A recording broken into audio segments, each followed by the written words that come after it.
வணக்கம். வாத்தியார் எம்ஜிஆர் என்ற நமது யூடியூப் சேனல் மூலமாக நான் உங்கள் வேல்முருகன். இன்று ஒரு மிக முக்கியமான தகவல்.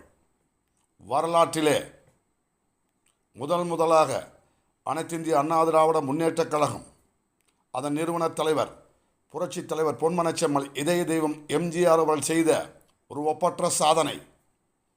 அது ஏன் பேசுபொருளாக இல்லை, ஏன் பேசுபொருளாக மாறாமல் பார்த்து கொண்டது யார், அதன் பின்னணி என்ன, அப்படி புரட்சித் தலைவர் பொன்மனச்செம்மல் எம்ஜிஆர் அவர்கள் செய்த அந்த அரிய சாதனை என்ன என்பது குறித்து இன்றைய இந்த காணொளியில் காண்போம். 1977 ஜூன் மாதம் தமிழகத்தின் முதலமைச்சராக இதய தெய்வம் புரட்சித் தலைவர் எம்ஜிஆர் அவர்கள் பதவியேற்றுக் கொண்டார்கள் என்று கூறுவதை விட பொறுப்பேற்றுக் கொண்டார்கள் என்று கூறுவதுதான் சரியானதாக இருக்கும், சாலச் சிறந்ததாக இருக்கும். அந்த அடிப்படையில் 1979 மத்தியிலே ஆட்சி மாற்றம் ஏற்பட்டு மத்தியிலே பிரதம அமைச்சராக உத்தரப்பிரதேசத்தைச் சேர்ந்த சௌத்ரி சரண் சிங் என்பவர் ஜூலை மாதம் 28ஆம் தேதி 1979 பிரதமராக பொறுப்பேற்றுக் கொண்டார். அப்படி அவர் பொறுப்பேற்றுக் கொண்ட பொழுது அவருக்கு ஆதரவு அளித்ததன் அடிப்படையில் அனைத்திந்திய அண்ணா திராவிட முன்னேற்ற கழகத்திற்கு 2 மத்திய அமைச்சர்கள் பொறுப்பு வழங்கப்பட்டது. கிடைத்த அந்த 2 பொறுப்புகளையும் நம் இதய தெய்வம் புரட்சித் தலைவர் பொன்மனச்செம்மல் எம்ஜிஆர் அவர்கள் சத்தியவாணி முத்து என்கின்ற பெண் ராஜ்யசபா உறுப்பினருக்கும் பலாப்பலனூர் என்ற பாண்டிச்சேரியைச் சேர்ந்த அனைத்திந்திய அண்ணா திராவிட முன்னேற்ற கழகத்தினுடைய நாடாளுமன்ற உறுப்பினர் அவர்களுக்கும் அந்த மத்திய அமைச்சர் என்கின்ற பொறுப்பை வழங்கினார்கள் என்று சொன்னால், அதில்தான் மிக முக்கியமாக நாமெல்லாம் கவனிக்க தவறுகின்ற 2 முக்கிய அம்சங்கள் இதில் இடம்பெற்றிருக்கின்றன. சத்தியவாணி முத்து அவர்கள் தமிழ்நாட்டிலே 1923ஆம் ஆண்டு சென்னையிலே பிறந்தவர். பட்டியலின சமூகத்தைச் சேர்ந்தவர்.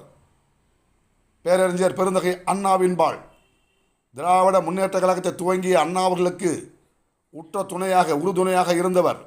திராவிட முன்னேற்ற கழகத்தினுடைய மகளிர் அணிக்கு தலைவராக இருந்து செயலாற்றினார் என்று சொன்னால், அந்த சத்தியவாணி முத்து அவர்கள் பேரறிஞர் பெருந்தகை அண்ணா அவர்கள் அமைத்த 1967ஆம் ஆண்டு அமைச்சரவையிலே இடம்பெற்றார்கள்.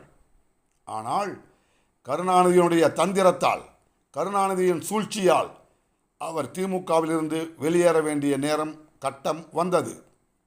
திமுகவிலிருந்து வெளியேறிய மரியாதைக்குரிய சத்தியவாணி முத்து அவர்கள் இதய தெய்வம் புரட்சித் தலைவர் எம்ஜிஆர் அவருடைய தலைமையை ஏற்று அனைத்திந்திய அண்ணா திராவிட முன்னேற்ற கழகத்தில் தன்னை இணைத்துக் கொண்டார்.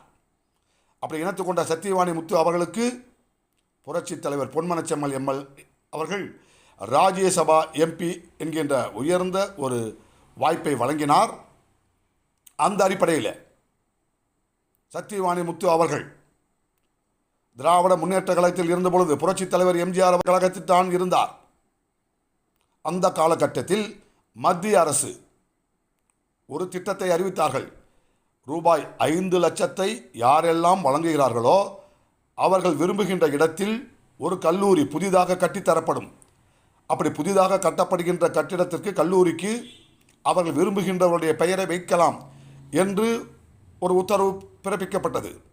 அந்த உத்தரவை நிறைவேற்ற விரும்பிய சத்தியவாணி முத்து அவர்கள் இதய தெய்வம் புரட்சித் தலைவர் பொன்மனச்செம்மல் எம்ஜிஆர் அவர்களை அணுகி, புரட்சித் தலைவர் எம்ஜிஆர் அவர்கள் மூலமாக, அவருடைய உதவியின் மூலமாக நட்சத்திர கலை இரவுகள், நட்சத்திர கிரிக்கெட் போட்டிகளை நடத்தினார். அதன் மூலம் ரூபாய் 5 லட்சத்தை திரட்டினார். அந்த 5 லட்சத்தை கொண்டு சென்று மத்திய அரசிடம் வழங்கினார். மத்திய அரசு சொன்னது போலவே ஒரு கல்லூரியை புதிதாக கட்டி கொடுத்தார்கள்.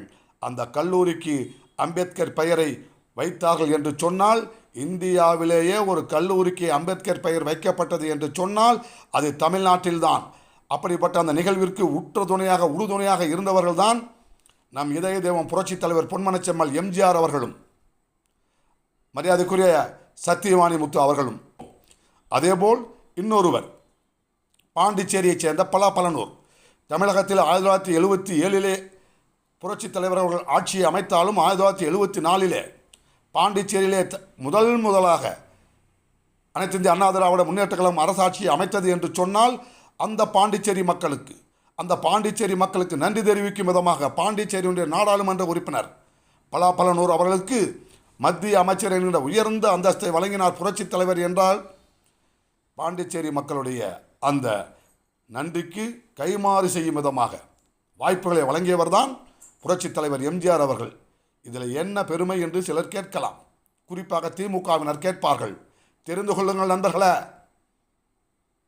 இந்திய திருநாட்டிலே ஒரு மாநில கட்சி, தேசிய கட்சி அல்லாத ஒரு மாநில கட்சி முதலாக மத்திய அமைச்சரவையிலே இடம்பெற்றது என்று சொன்னால் அது அனைத்து இந்திய அண்ணா திராவிட முன்னேற்ற கழகம் என்கின்ற மாபெரும் மக்கள் இயக்கமான நமது அனைத்து இந்திய அண்ணா திராவிட முன்னேற்ற கழகத்திற்குத்தான் சொந்தம். இதையெல்லாம் பேசணுமா இல்லையா? ஏன் பேச மறுக்கிறோம், பேச தயங்குறோம்? தெரிந்து கொள்ளுங்கள். அப்படி பேரறிஞர் பெருந்தகை அண்ணா அவர்கள் குறிப்பிட்டார்கள், முழக்கமாக வைத்தார்கள், மத்தியிலே கூட்டாட்சி, மாநிலத்திலே சுயாட்சி. அந்த அண்ணாவின், பேரறிஞர் பெருந்தகை அண்ணாவின் கருத்தை ஏற்று மத்திய அமைச்சரவையிலே 2 மத்திய அமைச்சர்களை பெற்றுத்தந்து சாதனை படைத்த சாதனை செம்மல் தான் நம் இதய தெய்வம் புரட்சித் தலைவர் பொன்மன செம்மல் எம்ஜிஆர் அவர்கள் என்கின்ற நல்ல தகவலை உங்களோடு பகிர்ந்து கொண்டு விடைபெறுகிறேன். நன்றி, வணக்கம். வாழ்க தமிழ், வெல்க தமிழ், வெல்க அனைத்து இந்திய அண்ணா திராவிட முன்னேற்ற கழகம் என்று கூறி விடைபெறுகிறேன். நன்றி, வணக்கம்.